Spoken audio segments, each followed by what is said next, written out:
announcements. All right, we'll get started 3 minutes early. All right, can everybody hear me? It's too loud. So, all right, so we're gonna get started a couple minutes early because we got to be out of here by 1:30 or by 1:30. So for those of you who don't know me, my name is Jacob Durst. I'm the president of the Federalist Society chapter here at SMU. I wanted to, first of all, thank you guys for joining us today. I know the Chick-fil-A is easy to get in the door, but hopefully we'll be able to provide some good discussion in addition to that. A little bit about our organization first. The Federalist Society for Law and Public Policy Studies is a group of conservative and libertarians interested in the current state of the legal order. It is founded on the principles that the state exists to preserve freedom, the separation of governmental powers is central to our Constitution, and is emphatically the province and duty of the judiciary to say what the law is, not what it should be. If you're new to our chapter, I hope you'll consider joining specifically our chapter and the national chapter as well. Student dues for the national chapter are $5, and you get a lot of great perks out of that, and then we don't have any dues for our chapter. If you're interested in learning more about our chapter and joining and the national organization, please make sure you signed up via the QR code that should have been at the front. We'll leave it out there as well so you can get it on the way out.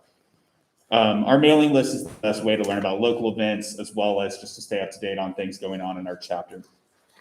A couple brief things before I turn it over to Greta, Professor Blackman, and Professor Bloom. So we have some competition on campus. The ACS is the American Constitution Society. Is a progressive organization that mirrors a lot of what FedSoc does. Some of my good friends are reorganizing it. If that sounds like something you're interested in, I'd encourage you to go to their interest meeting October 12th, 12:30 here or in Walsh, excuse me. We're probably going to end up doing events with them again. We did a big tech event last semester, which was fantastic. We'll probably aim for the spring though. Turning to our specific events, I want to talk briefly about the things we have coming up. Next Wednesday, September 29th from 12:30 to 1:30 in the back room of Lawyers Inn, we're hosting our first reading group of the semester. Think of it as a small group discussion, and we'll be sending out information on that probably Friday.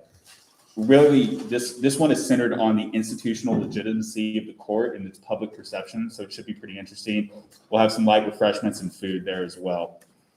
Turning to the week after that, we have a clerkship panel scheduled for Wednesday, October 5th from 12:30 to 1:30.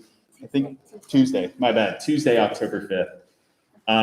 So what that is, we're bringing in a bunch of alumni from our chapter and from SMU who've gone on to clerk in both the state and federal judiciary.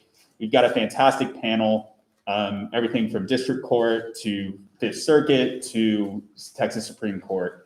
If you're in any way, shape, or form interested in clerking or don't know what it is or want to learn more, I highly recommend going. And that also leads me into my next plug for if you haven't signed up to go to the Federal Judiciary Externship Program information session, you should go to that. It's an invaluable experience, whether you want to clerk or not, but it's pretty much a must-have on your resume if you want to end up clerking for a judge. We're probably going to have a couple other things this semester, but we're still in the works. Other than that, pretty quick turnaround before most of y'all, it looks like, will be working on your memo. Finally, if you have any more interest in getting more involved, please come talk to me, come talk to Abigail. I think she's still outside. She was in line. Or come talk to Greta, and we're happy to get you more involved in any way that we can. With that, I'll pass it off to Greta. Thanks, y'all.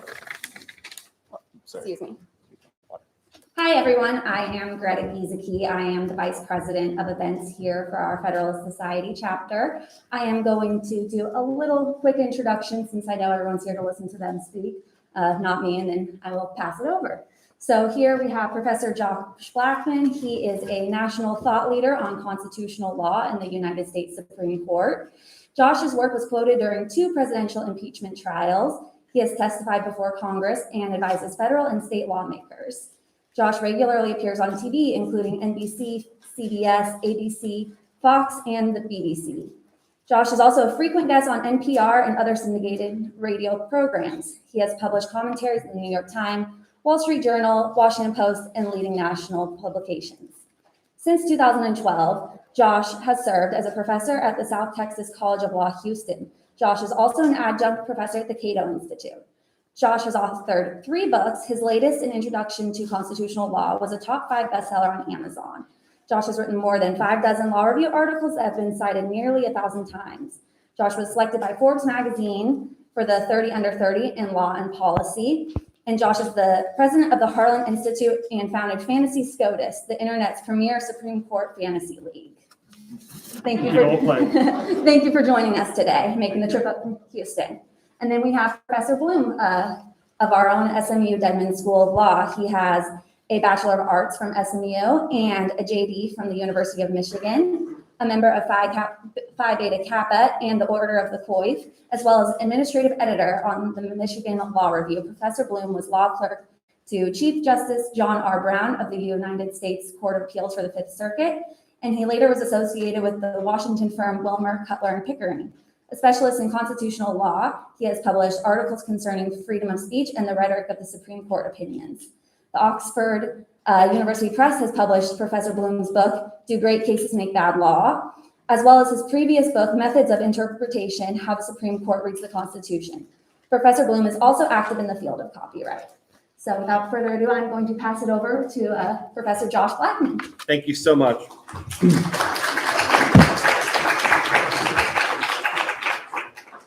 Isn't this amazing that we're sitting here in person?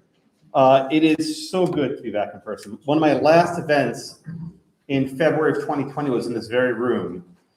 We did a discussion on the Obamacare case, which is now at an end, but it's really good to be here. Thank you to the FedSoc chapter, Professor Bloom, for taking time out of his schedule.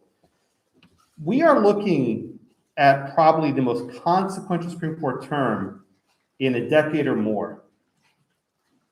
We have everything this term: abortion, guns, maybe affirmative action, voting rights, free speech. Everything is on the docket this year. I hope today that we can give you both a review of what happened last year and a preview of what's coming up this year. So first off, let's start with some numbers. Perhaps the most important number last year was 6. For the first time in any of our lifetimes, there were 6 conservatives on the Supreme Court. Now, there have been 6 Republican appointees, but by most measures, those were not all 6 conservatives. But the court didn't skew to the right as much as some of us may have feared or hoped, depending where you sit. In a number of large cases, the court kind of moderated and issued rulings that were not as sweeping as could have been. In fact, there was a lot of agreement. Let's give you some other numbers. 3. In many ways, the 6-3 court is a 3-3-3 court. You have 3 progressives, Justices Breyer, Sotomayor, and Kagan. You have 3 fairly reliable conservatives in Justices Thomas, Alito, and Gorsuch. And then you have the 3 in the middle. Now, it doesn't mean that they're moderate, they're just in the middle of where the court happens to be now. You have the Chief Justice, Justice Brett Kavanaugh, and Justice Amy Coney Barrett. These 3 are no liberals by any stretch, but they are definitely to the left of where Thomas, Alito, and Gorsuch are in those cases. So in many cases, you actually had, instead of a 6-3 split, a 3-3-3 split, where the 6 conservatives agree, the 3 would go much further. And that's where we live in. Let's do some more numbers. Last year, the court decided fairly few cases. There were only 55 signed opinions that were argued. That is the second lowest total since the Civil War. The lowest total was the year before, during the COVID era, at 53. So we're at a time when the court's deciding fewer cases than ever before. Yet at the same time, the court is deciding many cases outside the normal context. This is what's often called the shadow docket. You may have heard of it. The term was coined by Professor Will Bode at Chicago. Perhaps one of the most meaningful scholarship pieces the last decade. Will observed that the court often makes fairly significant rulings without an argued case. A party will go to the Supreme Court and seek an emergency relief. And the court will grant emergency relief. There's no argument. It's a very compressed briefing schedule. And you don't have a full opinion on the merits. The shadow docket heated up last year with cases involving COVID-19, with various houses of worship and other groups seeking emergency relief. Initially, when Chief Justice Roberts was in charge, the court sort of ruled against the houses of worship. But after Justice Barrett replaced Justice Ginsburg, the court flipped the other direction. So of 55 cases, there were 10 significant shadow docket cases last term. Let's give you some more numbers. There were 55 cases. How many of them do you think were unanimous? About half.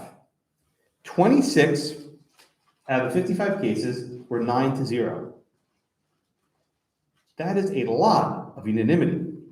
What about cases that were 8-1, just one dissenter? About 60%. So 60% of the cases had either 0 or 1 dissent. There's more agreement than you might think. What about 6-3 cases? There are only 12 of those. Half of them went to the left, half went to the right. What about the 5-4 cases? There are only 6 5-4 cases. Only 2 of those were conservative. 3 of them were liberal, the other was kind of mushy in the middle. So the court doesn't have the sort of juggernaut where it's always to the right. Happens, but not always. Last term, the justice who was most in the majority was Justice Brett Kavanaugh. He was the majority 97% of the time. That's a very high percentage. Only Justice Kennedy ever achieved that in the modern era. He did it consistently. Chief Justice Roberts was the majority 91% of the time, and Justice Barrett was right around the same. Which justices were most likely to agree? Roberts and Kavanaugh, you're sensing a pattern. They are the center of the court. And it doesn't mean they're ideologically centered. They're not in the middle of the spectrum, but in the current court, they anchor it. Okay? All right, so let's now walk through some cases. We have a lot of cases talked about last year.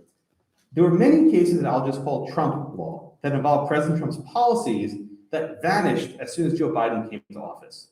So the number, the 55 number I gave you, that number is lower than it should have been because a lot of the Trump cases simply fell off the docket. I'll give you a couple of them. Wolf, the Innovation Law Lab, was the Remain in Mexico policy off the docket. Trump versus New York, the census case, right? Could the government inquire about your citizenship status on the US Census? That case fell off the docket. Trump versus Sierra Club, that was about the border wall. That case fell off the docket. So there are several potentially big cases involving the separation of powers, and administrative law simply disappeared off the docket. Now, what cases were decided? Perhaps the biggest case that wasn't was the Obamacare case, California versus Texas. I was in this very room in 2020 talking about this case. A judge who lives not too far from here did a ruling that the entire ACA was unconstitutional. That ruling was not upheld.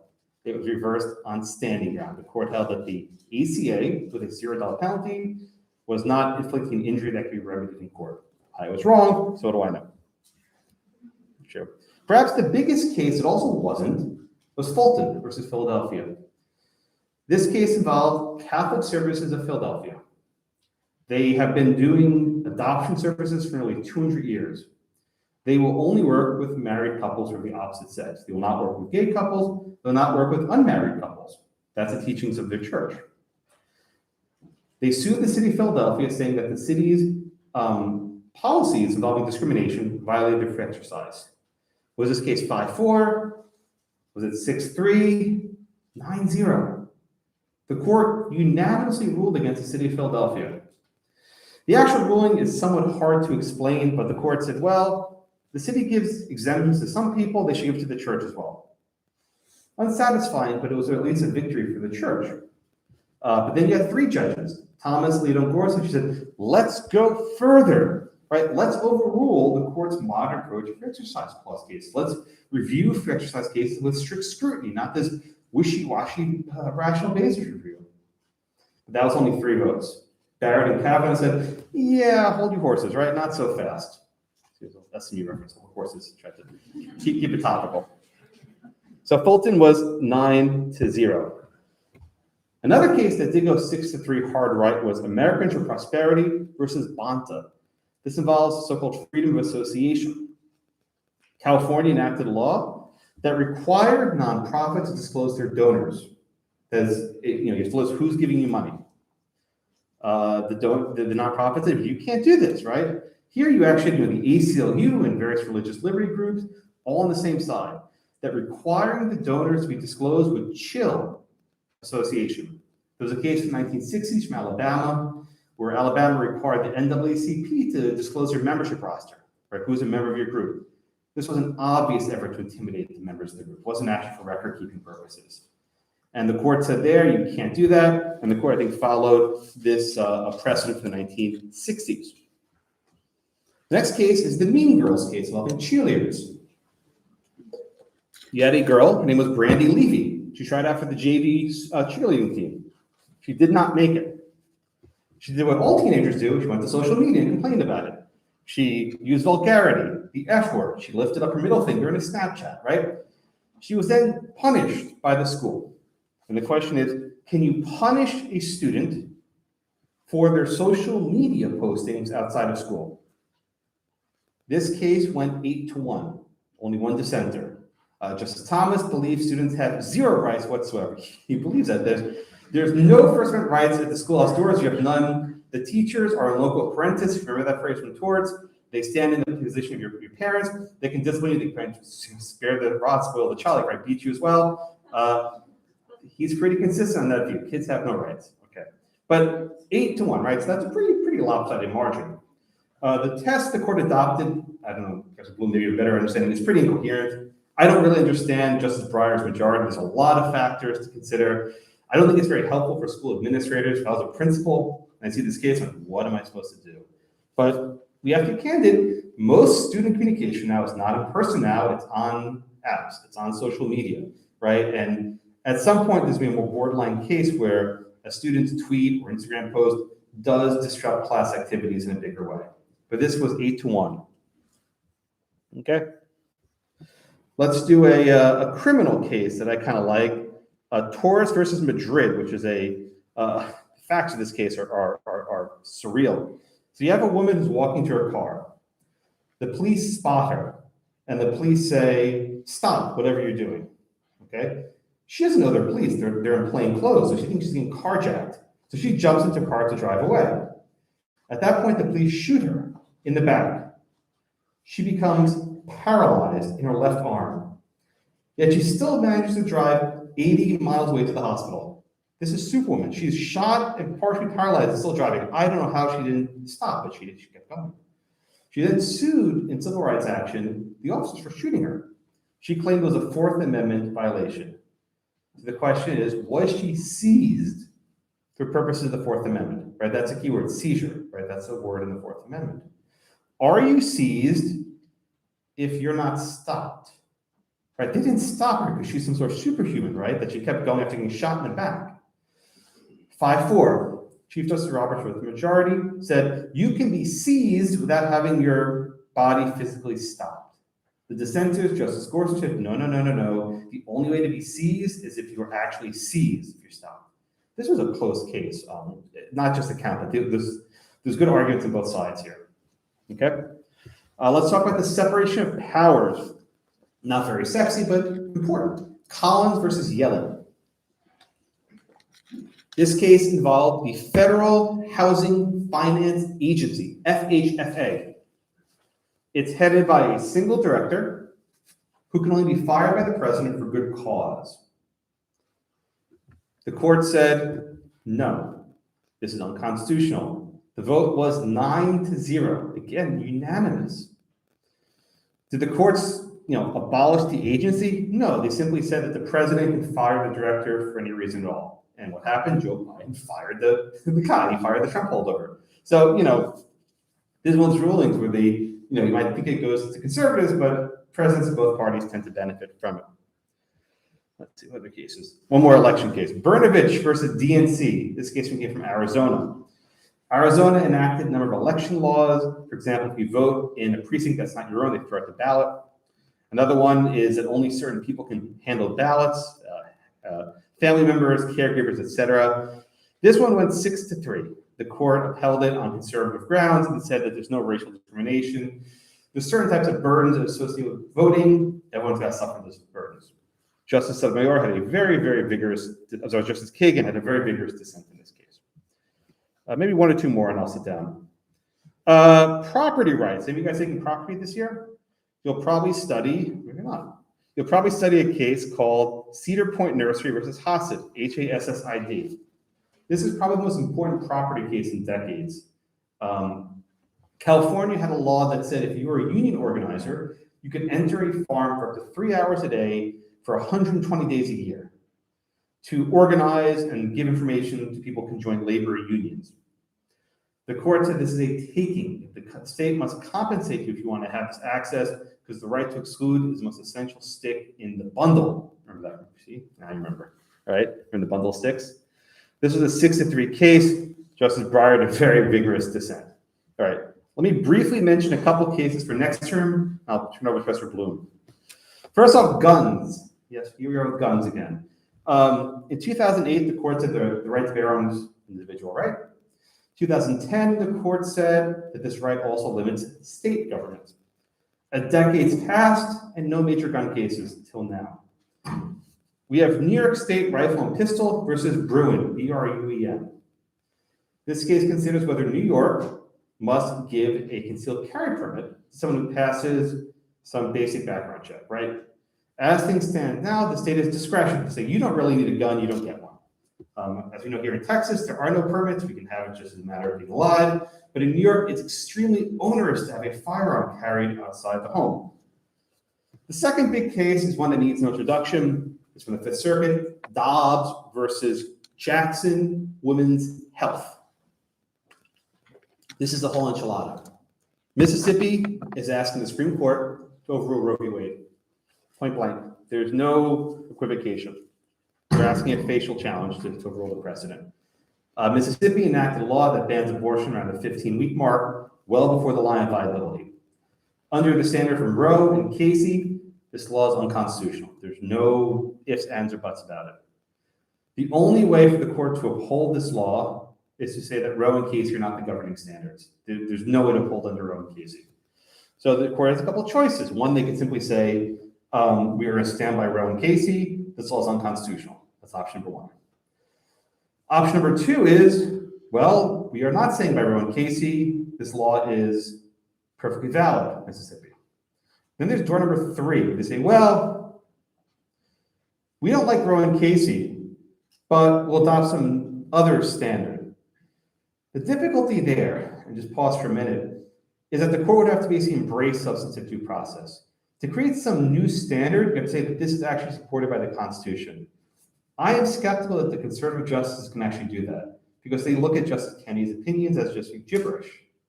So I think we leave doors 1 and 2. It's either all or nothing. Save Roe or get rid of it. I don't see a middle ground as possible, but look, they always surprise and disappoint me. Last case, they always do, invariably. The last case might be affirmative action. Harvard University has an affirmative action policy. Wait a minute, Josh, Harvard's a private school. They're not bound by the 14th Amendment. But they're bound by Title VI.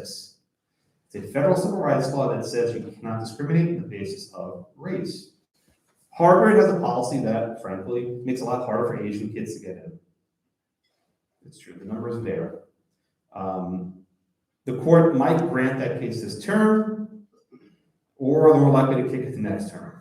Okay? That's all I got. I'm going to sit down now, turn to Professor Bloom. I'm happy to answer your questions later. Thank you so much.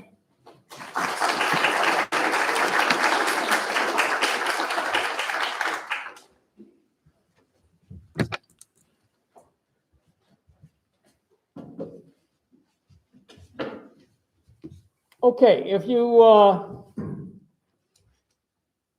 pay attention to the Supreme Court blogs, the dominant issue last term did not relate to any of the cases, but rather was whether Justice Breyer would retire. And in fact, he didn't. And I'm going to speculate on why. I have no inside information. I haven't spoken with Justice Breyer in over 15 years, but and if I had, he wouldn't have told me. So he keeps his car is very close to his vest.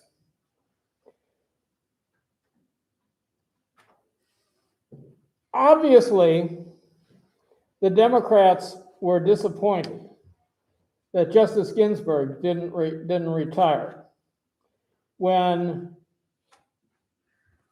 they controlled both the presidency and the Senate during the Obama era. They didn't want the same thing to happen with respect to Justice Breyer. He's 82 years old, and although he seems to be in good health, you never know at that particular age. Consequently, they wanted him to retire at a point where they controlled both the presidency and the Senate, anticipating, as is conventional wisdom, that they will probably lose the Senate majority in the midterms. Based on recent history, that's probably a good bet. And consequently, if they want to replace Justice Breyer with a progressive or liberal, they need to do it right now. He needs to retire and give President Biden the opportunity with a Democratic Senate. During the spring of last year, there were a plethora of articles written by liberal law professors and deans urging Breyer to retire at this particular point. He ignored those and did not retire. Now, in a recent interview with the Wall Street Journal, he indicated that he's heard the arguments. It's like, people think I live on Pluto, but I don't. I'm right here. I'm hearing the arguments, pro and con, on this particular issue, and I need to make up my own mind. So the arguments that Breyer should retire are continuing, although time is running out. Why did he choose not to retire? I would speculate a couple of reasons. Number one, being a Supreme Court justice is a really hard job. The Supreme Court spends most of its time deciding very complicated cases with respect to federal statutes, which most of the justices probably are unfamiliar with. They spend another portion of their time deciding complicated questions of federal procedure. In addition, they have a large internal process that a new justice needs to master in terms of when they hear cases, how they decide cases, etc. Justice Breyer has been around for a long time. He has earned the respect of his fellow justices. And I think he recognizes that it takes a number of years to develop that particular respect among your colleagues. You have to show that you are on top of the court's docket and that you are competent to decide those cases. So I think that Breyer may have concluded that a new justice would not necessarily have the same persuasive ability,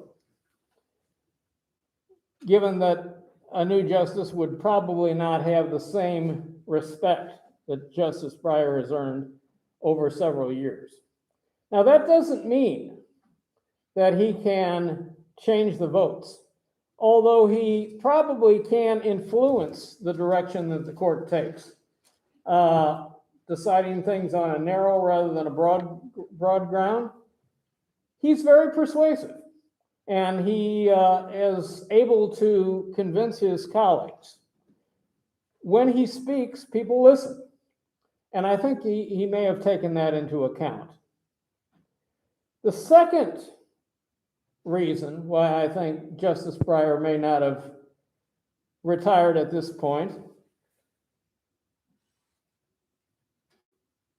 is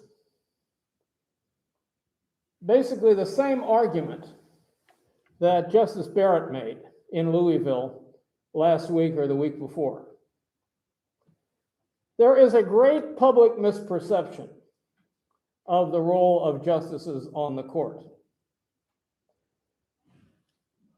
Many people, especially many ideologically oriented people, assume that justices are simply politicians in robes, that they will decide cases on a purely ideological basis, that law is simply a mask to disguise their ideological decisions. Justice Breyer doesn't believe that, and I don't think most Supreme Court justices believe that. They believe that law does matter. Law does make a difference. Now, there are interpretive differences between the justices in terms of the degree to which they rely on original intent or textualism, or in Breyer's case, pragmatism, deciding cases based on decides every